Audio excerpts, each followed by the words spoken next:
By the time Hayes and the investigative team reached the neighborhood, the sky had turned a dull shade of gray. The air hung heavy, damp, thick with mist, and something else they couldn't quite name, as if the space itself was still holding the breath of someone who had just run away. The house where the patrol unit had found the trace sat at the end of the street. A small home with a neatly trimmed front yard, white curtains gently draped over the windows. Everything looked peaceful, so peaceful it contradicted everything they knew was happening. Hayes crouched and studied the footprints in the dirt, deep, defined, leading straight to the front door and stopping right at the doorstep. He had stood there for a long time, long enough to watch, long enough to decide whether tonight was the right night. Jenna stepped closer to the door.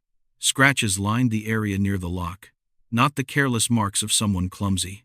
These were the marks of someone experienced, thin, short, precise, as if he'd simply wanted to test how easy the lock would be to open. Hayes placed his hand on the wooden surface. It was still cold, but not the cold of weather. The cold of something that had happened moments ago. A young investigator pressed the doorbell. They waited. No footsteps, no voice, no sign of movement behind the thin wooden barrier. Hayes inhaled deeply and knocked. Not the knock of an officer seeking a witness, but of someone making sure whoever was inside was still safe. Yet, the house remained silent. Jenna turned to Hayes. "You think the resident might have been the one who tried to call dispatch?" Hayes gave a small nod. "Or they tried, but didn't get the chance." He made the call to breach the door. The moment it swung open, the team closed in, flashlights slicing through the darkness inside. The house was clean, tidy, like someone had done the chores the previous night. But something was off, a kind of stillness that didn't belong, so still that they could hear their own heartbeats in their heads. Jenna whispered, "Her name's Mariah. Lives alone. Early 30s. Works night shifts at the hospital." Hayes moved deeper into the living room, his flashlight drifting across framed photos on the wall. Mariah's bright smile stared back. A peaceful life. Someone with no connection to the Jennifer case. Yet now, she might have become a target. Then, at the end of the hallway, the bedroom door was open just a sliver. A faint breeze stirred it, making it tremble ever so slightly, like someone had just touched it. Hayes signaled the team to stay silent. He approached, each step careful, each breath controlled. The air felt thick enough that even a whisper could snap the moment in half. When he reached the door, he placed a hand on the knob. It was still warm, as if someone had been standing right behind it. Hayes pushed gently. The door creaked open, and in that instant, they all realized they were no longer trailing behind him. They had arrived exactly where he had just been, but possibly not soon enough to stop where he would return next. The bedroom door opened, revealing a dim and uncertain darkness. Flashlights swept across the walls, the neatly made bed, and the curtains still swaying from the breeze, slipping in through the slightly open window. But what made Hayes freeze wasn't anything he could see. It was something he could feel. Something still present in the room. Not a person, but the trace of one. Like warmth that hadn't faded yet, like a shadow that hadn't fully left. Jenna stepped in, her beam gliding across the floor. A phone lay near the edge of the bed, screen slightly cracked. But what sent a chill through her was what was still open on the display. The last call, 4 seconds, dialed to 911. Hayes picked up the phone, his grip tightening. They had been right. Mariah did call for help. She tried to run, tried to escape. But she stopped here. Another investigator carefully lifted the curtain. Outside was a narrow exit leading to the backyard, where tall trees cast heavy strips of darkness. The ground showed clear disturbances, footprints. Not one set, but two. One small, hurried. One large, deep, and steady. Hayes glanced at them and felt his chest clench. Mariah had run, but he had followed her. Not fast, not frantic. As if he knew he didn't need to rush. Jenna exhaled shakily, trying to steady herself. "Detective Hayes, if the prints are this fresh, he left recently. Maybe an hour. Maybe less." Hayes moved to the window frame and pressed his hand against it. Cold, but just below the latch, a fresh gouge. The wood splintered, tiny shavings still clinging to the edge. He had opened the window from the inside, which meant he had been inside this room for a while, possibly moments before they arrived. A young investigator flinched when he noticed something under the vanity. A small bracelet, torn in half, as if ripped off. Jenna recognized it immediately. Mariah's. She never took this off. Hayes held his breath. No blood, no signs of a violent struggle, no desperate thrashing. That left only one possibility. He silenced her before she could do anything else, and he took her with him. In that moment, the entire room felt smaller, as if the darkness was closing in, as if the line between hunter and hunted no longer existed, because now they weren't just pursuing a killer, they were pursuing someone still alive, someone now in his hands. Hayes turned, eyes blazing with a resolve they hadn't seen before. Spread out. No one leaves this area. Search every alley, every fence line, every path. He didn't get far. Not tonight. Not in these conditions. His voice hardened. And not when we're only one step behind him. Outside the house, the night air felt thick, almost solid. The cold seeped through jackets as the investigative team spread out across the backyard, where tall trees lined up to form a pitch-black tunnel leading straight into the forest. Flashlights swept across drifting particles of dust that looked as if someone had rushed through only moments ago, not long, very recent. Hayes stood in the middle of the clearing, eyes scanning the overlapping footprints. The small ones tilted, uneven, running in panic. The larger ones were straight, steady, not rushed, not pressured. He didn't need speed. He knew his target would tire first, fear first, and fall silent long before anyone reached her. Jenna stopped at the spot where the small footprints suddenly ended. The ground there had collapsed deeper, as if Mariah had stumbled or been yanked backward. Beside it, a long, disturbed streak of soil carved a path into the dark. Jenna clenched her jaw. She could almost see the moment it happened. The young woman trying to run, trying to claw at anything that could anchor her to the world. But he was stronger, calmer, in control. Hayes crouched and picked up something half buried in the dirt. A button, light blue, not Mariah's, his, and that single detail pressed a heavy weight onto the air around them. A nearby investigator called out sharply, "Detective, you need to see this." Hayes ran over. On the tree bark was a horizontal slash deep enough to peel the wood. Not an animal's mark. Fingernails. 10 grooves. Parallel. Trembling. Jenna lifted a hand to her mouth, eyes blurring. She imagined Mariah being dragged close to the tree, her fingers clawing desperately at the bark, trying to stop herself from being pulled away. A last act of resistance. A final sign of life. Hayes stood still for a long time. The night was so quiet he could hear the uneven breaths of the entire team. He placed his hand over the claw marks, and for a fleeting second, he felt Mariah not as a victim, but as someone fighting to be seen, to be found. Jenna whispered, "Detective Hayes, if we follow the direction of the drag marks, he's going deeper into the woods. Not to hide. He's taking her somewhere he chose ahead of time." Hayes nodded. His voice dropped, hard and cold as steel.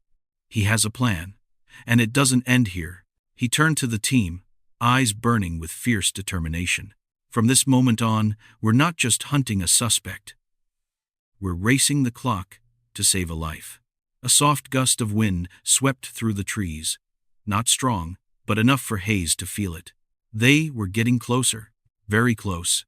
The investigative team pushed deeper into the forest, where flashlight beams barely pierced a few steps ahead. Branches rubbed against each other with a faint rasping sound that only made the air feel heavier. Every fallen leaf made someone flinch. Not because they feared the woods, but because they knew he was somewhere, out there, somewhere close, hidden in the dark. Hayes led the way, each of his footsteps deliberate. He crouched to examine a fresh footprint they had just found. New. The earth hadn't even begun to spring back. he had passed through only minutes ago. Not hours, minutes. The realization sent a chill up everyone's spine. Jenna swept her light to the right and spotted a broken branch, the snap still wet at the edges. Her throat tightened. He touched this. He was listening, watching. He could be standing behind some tree trunk right now, blending into the shadows, staring at them while they remained unaware. A young investigator breathed sharply. Detective Hayes. If he's carrying Mariah, he'd move slower. We might be able to catch up. Hayes didn't answer. He kept staring down the fading path ahead. Then suddenly, he stopped and lifted his hand. Silence. Instant, rigid silence. And in that absolute stillness, there was a sound. Very faint, like something being dragged across the ground. Far away but distinct. Or perhaps breathing weak, shallow, someone clinging to the last bit of strength. Jenna covered her mouth. She heard it. A choked sob. A small, trembling plea. Not wind, not imagination. A human voice. Hayes narrowed his eyes, trying to pinpoint the direction. He took a few steps toward the sound. It grew slightly louder. Not an echo, not an animal. Impossible to mistake. He turned sharply, his voice low and firm like a command. He's this way. No noise, no whistles, single file. Low light mode only. The dimmed beams made the forest look like a maze with no escape. But Hayes felt something pulling them forward, an invisible thread guiding them toward a truth the darkness was trying to hide. Then Jenna froze. Beneath a large tree, something glimmered. Not animal eyes. A small metallic shine catching the light. She bent down to pick it up. An earring, split in half, with a smear of dried blood on the back. Jenna whispered, voice trembling. This is Mariah's. I saw her wearing it yesterday. Hayes stared at the shattered earring in Jenna's hand, and he knew. They were close, very close to Mariah. But that also meant something far more terrifying. They were just as close to him. Hayes straightened up, the broken earring resting in his palm like a cold warning. He stared into the forest ahead, where the darkness was so dense it seemed to swallow even the flashlight beams. The entire team went utterly still. No one spoke. No one dared breathe too loudly. Because they all felt it, the undeniable sensation of eyes watching them. Not paranoia. Not imagination. Jenna swallowed hard, steadying her breath. She lifted her flashlight. The weak beam swept across the ancient trunks before stopping on something small, something clinging to a low branch, a scrap of fabric, gray, rough, thick material. Not Mariah's. More like a man's coat. Hayes recognized it instantly. The tear wasn't accidental, it had been yanked free. Maybe when he dragged Mariah. Maybe when she made one final attempt to fight back. A young investigator suddenly stepped back, pointing at the ground, his voice barely a whisper. Detective Hayes, look. Everyone pointed their lights down. The large footprints suddenly veered sharply left, curving toward a small slope that led to a lower clearing. But what made them all shiver? The smaller footprints were gone. Jenna murmured, barely audible. He's carrying her now. She can't walk anymore. The words tightened something deep inside Hayes. He knew what it meant. When a captor begins to lift the victim, it means he has made a decision, a plan, a destination, a time limit, and their time was running out. Hayes signaled for the team to move. They crouched lower, steps feather-light, descending the slope. The air grew colder, wetter. The disturbed soil still smelled freshly overturned, like someone had passed through seconds earlier. Then, a tiny sound cracked through the silence. A twig snapping, thin, sharp, unmistakable. Hayes froze. The team stopped with him. No one moved. And then, they heard it. Breathing, uneven, strained. Not from any member of the team. The breath of someone exhausted, terrified, trying desperately to stay quiet. Jenna whispered, heart in her throat. That's Mariah. She's alive. Hayes tilted his head, trying to isolate the sound. But another noise slipped in, a low one, faint, but enough to make every hair on his arms stand up. A sound too controlled, too deliberate. A breathy, muffled chuckle, not loud, but unmistakable. Hayes tightened his grip on the flashlight, his eyes sharpening like blades. He was here, right in front of them, and he wanted them to know it. No one in the investigative team said a word. Every person stood frozen, as if turned to stone. Only their heartbeats echoed in the dark woods, loud enough to feel rather than hear. Hayes lifted a finger to his lips, commanding absolute silence. He stepped forward half a pace, trying to locate where the sound had come from. That laugh, it wasn't amusement, it was twisted, stifled, something breathed out by someone who saw all of this as a sick game. And most important of all, it was close. So close that if anyone accidentally stepped on a fallen twig, he would know instantly. Jenna stood beside Hayes, fingers clenched until her knuckles turned white. She heard Mariah's breathing again, faint, broken, like someone trying to hold on, trying to signal, trying to beg for help. Hayes lowered his flashlight, avoiding shining it directly ahead. He understood one thing with chilling clarity. The man was watching them. He could see every small movement they made, every shallow breath, but they could not see him. They didn't know which tree he hid behind, which shadow he blended with, or how far away he truly was. A detective near the back whispered, barely audible, "Detective Hayes, watch for traps." Hayes gave a subtle nod. Someone like him would never leave traces by accident. If he allowed his presence to be heard, it was intentional. Then the sound came again, clearer this time, like someone dragging a shoe across the ground. Not fast, not slow, just deliberate, like he was sending them a message. He wasn't running, he was leading them. Hayes straightened, eyes darkening. He wanted them to follow. He was guiding them deeper. Jenna whispered, her voice trembling to the point of breaking. "If he's leading us, that means he's confident." "Too confident," Hayes replied, low and metallic, "because he thinks we won't reach him in time." A sudden gust of wind swept through, making the team's flashlights waver. The scattered beams slid across the trees, then froze on something that made every breath catch. A hand, small, trembling, barely peeking out from behind a thick tree ahead. Mariah's hand. Jenna covered her mouth, eyes instantly pooling with tears. "She's alive. She's still trying to signal us." Hayes raised his hand, motioning for the team to split and fan out. "Move slowly. Approach from two sides. Don't let him see the angle of attack." But just as they started to move, the hand was yanked back, vanished into the dark. A muffled scream burst out, panicked, breathless, then was cut off at once. Hayes lunged forward, his chest shattering with adrenaline. He knew exactly what that meant. The hunter had known they were here all along. And now, he had started to move faster. The ravine opened before them like the mouth of a bottomless pit. Flashlight beams struck layers of moss-covered rock, reflecting a cold, damp sheen. The night here felt heavier than anywhere else, as if years of stillness had thickened the air, pressing against every breath. Hayes stopped at the edge of a broad stone slab, listening for even the faintest sound. The forest was so silent, he could hear his own heartbeat. A detective swept his light to the left. Scratches appeared across the rock surface, sharp, deliberate marks. Not from an animal. From a boot. Someone had slid down hard. Hayes crouched, placing his hand on the icy stone.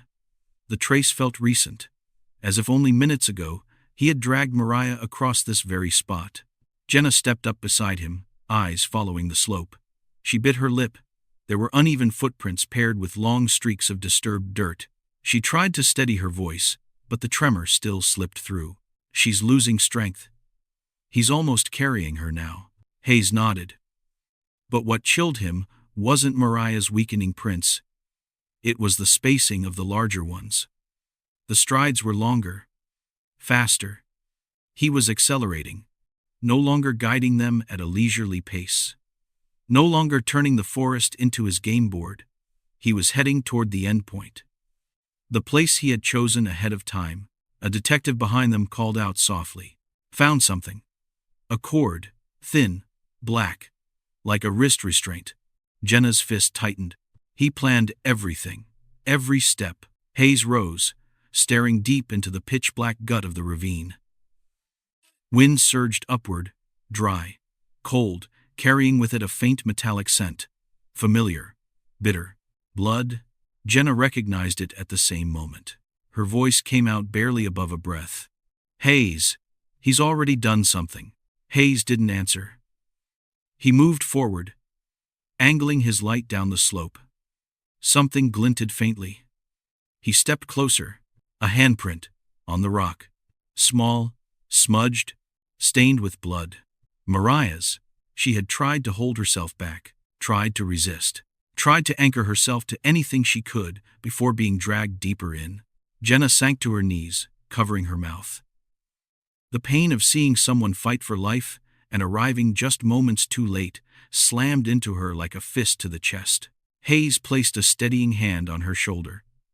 His voice was low, solid, edged with unbreakable resolve. "She's alive, and we're getting her out. Whatever he thinks he's going to do, he won't." Just then, from deep within the ravine, a sound echoed upward. Soft, but unmistakable, a metallic clink. Something dropped to the ground, a single note, cold and sharp, but enough for Hayes to understand. He was entering the final phase. The team clung to thick tree roots as they slid down to the lower stone ledge. The ground here was freezing, damp as if no light had touched it in months. The air was so heavy it made every breath feel weighted. But what filled their chests wasn't fear, it was anger. It was the fragile, burning hope that Mariah was still alive somewhere in this darkness. Hayes swept his flashlight forward. The narrow passage leading into the rock hollow appeared in the dim beam. On both sides, tall stone walls lined with moss formed a corridor barely wide enough for one person. On the rock surfaces, smeared hand marks stretched along the walls. Some recent, some dried long ago, but all told the same story. No one who passed through here had come willingly. Jenna stepped ahead, her eyes shaking with fury and grief. She touched one small handprint. Her fingers trembled when she felt the dried, cracked layer of old blood. Not his. Someone who had been dragged, someone who had fought, someone desperate. Hayes placed a hand on her shoulder. He didn't need to speak. His eyes said it clearly. They couldn't stop. Not here. Not now. He pointed his light deeper into the hollow. And there, something moved. A faint white mist. Soft. Weak. But real. Jenna gasped. Breath. It's her. She's still breathing. Hayes motioned for the team to move slowly. No echoes. No sudden noise. They couldn't let him know they had come all the way into the place he chose as the end. The hollow opened into a small chamber with a low ceiling that forced them to crouch. At the center of the damp floor lay a shallow pool of water. Across it, a smear trail led into the darkest corner. Hayes knelt. He saw a handprint pressed into the mud. Small, wet, trembling. Mariah had crawled, had tried to pull herself away from him, even if only a few centimeters. A detective whispered, "He's out of time. He knows we're close." Hayes looked into the blackness where light could not reach. And then a faint sound echoed from the corner, like someone tapping on stone. Once, silence. Then again. Jenna lifted a hand to her chest. She understood instantly. That wasn't random. It was a signal. Mariah's weak plea for help, sent not with strength, but with sheer will. Hayes drew a deep breath. His voice sharpened like a blade. "We've found her." But the words had barely left his lips when a shadow moved in the corner of the hollow. Fast, very fast. Not Mariah. Him.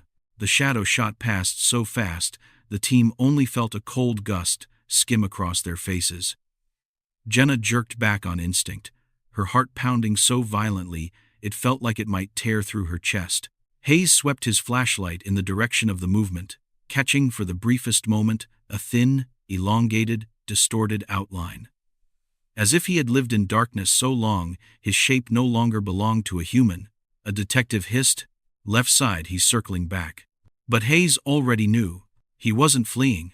He was hunting, like a cornered animal that still believed it held control over the entire game. And in that split second, Hayes heard breathing.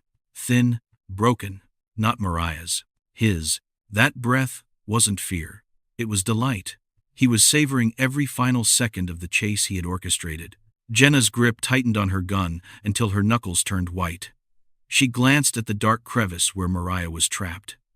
In her eyes was fear, but not fear of him. Fear of being too late. Fear that one wrong beat, one misstep, and he would end that poor girl, simply to prove that he could. Hayes signaled with his hand. No words. No heavy steps. The team moved in an arc, tightening the circle around the darkness that concealed him. But he was clever. He knew every crack in these rocks, every turn, every echo point in the hollow that they didn't. This place belonged to him. Suddenly, something dropped from the ceiling, above a small, damp piece of wood. Jenna looked up. And as her light hit the stone ledge, she froze. Two wide, pale eyes stared down at them from above, hanging over the team like a suspended phantom. Jenna instinctively stepped back. But Hayes didn't. He locked eyes with the creature in the shadows, his voice low and sharp. That's enough. It ends here. There was no reply. Only a subtle shift of his body, a movement so slight, yet so chilling, like a predator ready to drop and strike without warning. And at that exact moment, from deep behind them, another sound echoed. A whimper. Weak. Hurting. Mariah. The entire team turned toward it. A mistake. In that fraction of a second, he leaped. He dropped with impossible speed. A mass of darkness plummeting straight from the stone ceiling. The team barely caught a glimpse of his rolling white eyes and his twisted arm cutting through the air like a blood-slicked scythe meant to tear apart anything beneath him. The wind from his fall whipped across Jenna's face, hot and heavy, like the breath of a creature about to clamp its jaws around her throat. Hayes reacted first. He spun, shoved Jenna out of the way, and hurled himself toward the creature to intercept it. A shrill sound ripped from the thing's throat, not human, but like something clawing itself open from sheer excitement. The cave chamber was too narrow, too dark. Every step, every breath echoed in warped bursts, disorienting them with their own noise. He used that confusion like someone who had lived in darkness his entire life. Wherever the flashlight beams swept, he vanished, and reappeared behind a team member before anyone had time to pull the trigger. A hunt in which he held absolute control. Jenna slipped on the damp rock, her hands slamming into the ice-cold floor. She gasped, chest tightening as if looped with steel wire. But through the chaos beneath the shouts, the scraping, the echoes, one tiny sound threaded its way into her ear. A sob? Not Hayes. Not him. Mariah? Jenna snapped her head around. Behind a low slab of rock, a few small fingers, weak, trembling, close to breaking, scratched at the ground, trying to drag themselves toward the light. A thin smear of blood marked her wrist. Pain crushed Jenna like an invisible fist. She wanted to sprint to her, to scoop Mariah into her arms and tell her she was safe. But she knew all too well. One wrong step, even half a beat, and he would descend like a black storm strong enough to end everything. Hayes shouted, voice fractured through ragged breaths. He's right side. Don't let him get close. But it was already too late. A dark shape slammed onto Hayes's back, smashing him against the rock floor. The impact was so forceful that dust and fragments shook loose from the cave ceiling. He pinned Hayes's shoulders, squeezing until bone creaked, his face hovering inches from Hayes's, breath thick with an iron stench. Hayes fought back, gripping the creature's wrist, twisting his body to avoid a chokehold. But its strength was unnatural, like the adrenaline of a predator, turning it into something no longer human. Jenna screamed, "Hayes!" He didn't answer. He couldn't breathe. The creature's face hovered just centimeters away. White eyes, empty, clouded eyes of someone who had stared too long into fear. Its lips curled into a distorted grin, a wound masquerading as a smile. Then it lifted its free hand, swift, precise, aiming straight for Hayes's throat. Jenna raised her gun. Her hands shook violently. Her heartbeat slammed against her ribs hard enough to tear them apart. If she fired, she could save him. But if she missed by even the slightest angle, The bullet would tear through Hayes. No time to think. No retreat left. Jenna bit down so hard she tasted blood. And she stepped forward straight toward the monster. Jenna walked straight toward him, without a single thought of stepping back. Not of the darkness, not of the danger tightening around every inch of air. Only of Hayes, and of the monster's hand closing around his throat, each finger clamping down like an iron vice, squeezing the life out of the teammate who had trusted her from day one. He looked up. Those cloudy white eyes caught Jenna's movement. A twisted grin, half human, half something else, spread across his filthy face. He tilted his head, and in the flickering beam of the flashlight, Jenna saw something that froze her blood. He wasn't afraid of her. He was daring her. As if this moment, this exact moment, was the one he had imagined for months. The moment she would be forced to choose between fear and action, between hesitation and collapse, between life and death. Jenna swallowed the tremor rising in her throat. She lifted the gun, hands tightening until her fingertips went numb. The ground vibrated beneath her boots as Hayes tried to fight back, tried to pry the creature off him, but his strength was fading. His breaths grew ragged, rasping like someone pulling the last threads of air from his lungs. Jenna whispered, "Let him go." Not a command, not a threat. A plea raw, painful, from someone standing in the kind of moment where a single mistake could destroy everything. He tilted his head again, watching her. Then slowly, he squeezed harder. Hayes let out a strangled gasp, his hand thumping weakly against the creature's arm. In that moment, Jenna knew. There was no turning back. She stepped half a pace backward, shifting her angle. She didn't aim for his head. One wrong tilt, and Hayes would be the one taking the bullet. She aimed lower. His side. The only place she could hit without touching Hayes. Her fingers settled on the trigger. She could hear her heartbeat. Each thud, like a war drum. Sweat slid down her temple, but her eyes never blinked. She whispered a single sentence, barely audible even to herself. "I'm sorry for this." And Jenna pulled the trigger. The shot cracked through the chamber sharp, clean, and the cave erupted in layers of echo. He screamed, a sound that wasn't human, a guttural cry of a wounded animal. He staggered back, his grip on Hayes loosening for an instant. Hayes collapsed to the side, clutching his throat, coughing violently. Jenna lunged toward him, but just as her hand reached him, a shadow snapped upright from the stone floor. He wasn't dead, and this time, he charged straight toward Mariah.